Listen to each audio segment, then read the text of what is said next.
الله بقرآن نقرنا المكنياتون بقصا بكلم ليتوم الله يتفاسا يفلقم من الشيطان الرجيم إن الذين كفروا سواء عليهم أأنذرتهم أم لم تنذرهم لا يؤمنون ختم الله على قلوبهم وعلى سمعهم وعلى أبصارهم غشاوة ولهم عذاب عظيم ومن الناس من يقول آمنا بالله وباليوم الآخر وما هم بمؤمنين يخادعون الله والذين آمنوا وما يخدعون إلا أنفسهم وما يشعرون في قلوبهم مرض فزادهم الله مرضا ولهم عذاب أليم بما كانوا يكذبون وإذا قيل لهم لا تفسدوا في الأرض قالوا إنما نحن مصلحون ألا إنهم هم المفسدون ولكن لا يشعرون وإذا قيل لهم آمنوا كما آمن الناس قالوا أنؤمن كما آمن السفهاء ألا إنهم هم السفهاء ولكن لا يعلمون وإذا لقوا الذين آمنوا قالوا آمنا وإذا خلوا إلى شياطينهم قالوا إنا معكم إنما نحن مستهزئون الله يستهزئ بهم ويمدهم في طغيانهم يعمهون أولئك الذين اشتروا الضلالة بالهدى فما ربحت تجارتهم وما كانوا مهتدين يبقى على عدي علش لخير ነው على መኖራቸውም ለኸይር ነው ብዬ ለለፋ አልহামዱሊላህ على كل حال አላህ ሂዳያውን ይስጥልን ለኔም ላንቺም ቤተሰቦች እሱ ነው ዋናው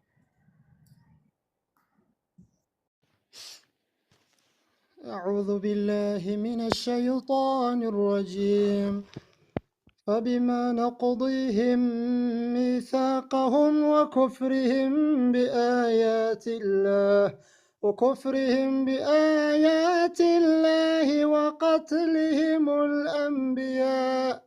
وقتلهم الأنبياء بغير حق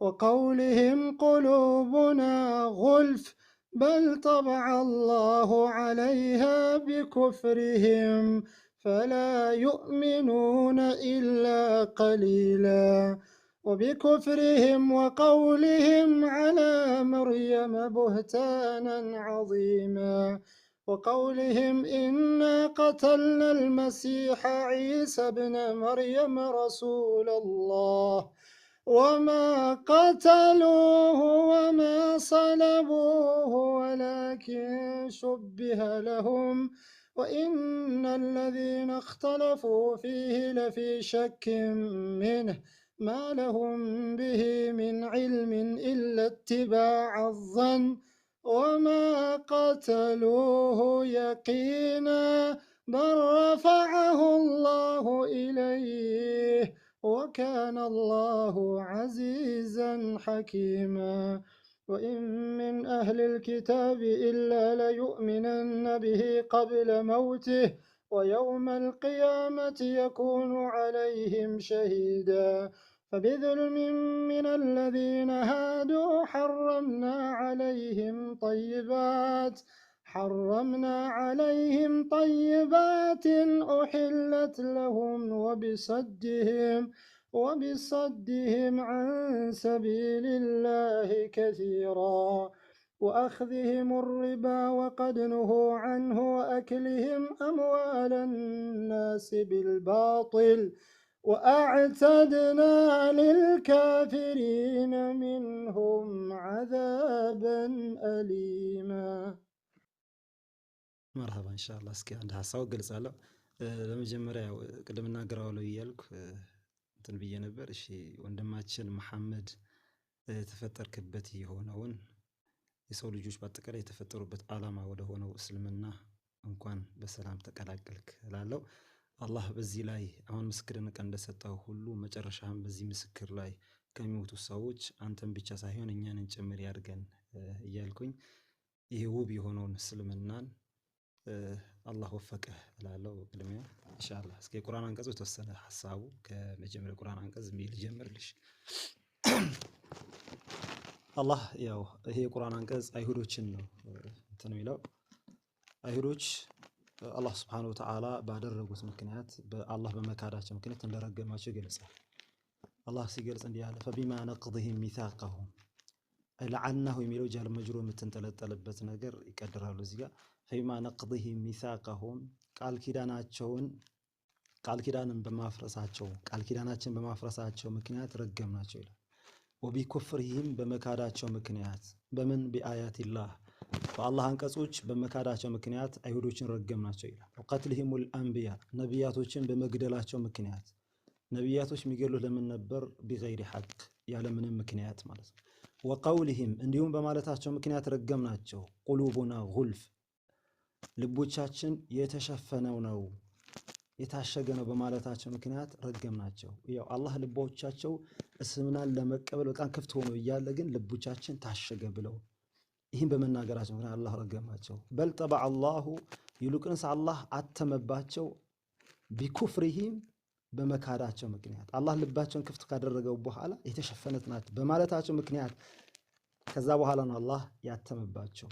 ፈላ ዩእሚኑነ ከነሱም አያምኑም ኢላ ቀሊላ ጥቂቶችን ቢሆን እንጂ አያምኑም ጥቂትን እንጂ አያምኑም ይላል። ወቢኩፍሪሂም እንደውም በመካዳቸው ምክንያት ረገምናቸው። ለዓናሁ ወቢኩፍሪሂም ማለት ያው በነቢዩላህ ዒሳን በመካዳቸው ምክንያት ረገምናቸው። ወቀውሊሂም እንዲሁም በማለታቸው ምክንያት አላ መርየም በመርየም ላይ በማለታቸው ምክንያት ቡህታንን ዐዚማ ታላቅን ቅጥፈት በመቅጠፋቸው ምክንያት ረገምናቸው። ምን አይነት ቅጥፈት ቀጠፉ በመርየም ላይ ካለን ደግሞ ያው ይሄ ዲቃላ ነው በዝሙት ነው የተወለደው ዒሳ እያሉ በዚህ ልክ ነበር ንግግራቸው። ቀውል በማለታቸው ምክንያት ረገምናቸው። በመርየም ላይ ከባድ የሆነ ታላቅ የሆነ ቅጥፈት በመቅጠፋቸው ምክንያት ረገምናቸው። ወቀውልሂም እንዲሁም በማለታቸው ምክንያት ረገምናቸው። ኢና ቀተልና አልመሲሐ ዒሳ ብነ መርየም አልመሲሕን ዒሳን ገደልነው አሉ። ረሱሉላህ የአላህ መልእክተኛን ገደልነው አሉ። ያው ረሱሉላህ ብለው የመሰከሩበት ምክንያት ያው መስክረው ሳይሆን ለማላገጥ ነው። ረሱል ነው ብለው ለማላገጥ ነው እንጂ እውነት በነቢዩላህ ዒሳ መልእክተኝነት አምነው አይደለም። ወቀውሊሂም እንዲሁም ረገምናቸው። ኢና ቀተልና አልመሲሐ ዒሳ ብነ መርየም አልመሲሕ የመርየም ልጅ ዒሳን እንትን በዓል ነው በማለታቸው ቀብ ረገምናቸው። ኢና ቀተልን ገደልን በማለታቸው አላህ ረገማቸው። ወማ ቀተሉሁ አልገደሉትም ይላል ኻሊቅ አልከውን ሱብሓነሁ ወተዓላ። ወማ ሰለቡሁ አልሰቀሉትም ወላኪን ሹቢሀ ለሁም ለእነሱ መሰለባቸው። ወኢነ ለዚነ እኽተለፉ ፊህ ለፊ ሸኪን ሚንህ ወኢነ ለዚነ እኽተለፉ እነዛ በሱ ጉዳይ ላይ የተለያዩት ፊህ ለፊ ሸኪን ሚንህ ከሱም በመጠራጠር ውስጥ ናቸዋል። ማለሁም ቢሂ ሚን ዒልም ለዛች ነገር ደግሞ ምንም እውቀት የላቸዋል። ኢለ ኢትባዕ ዘን ጥርጣሬ መከተልን እንጂ። ወማ ቀተሉሁ የቂና በእርግጠኝነት አልገደሉትም።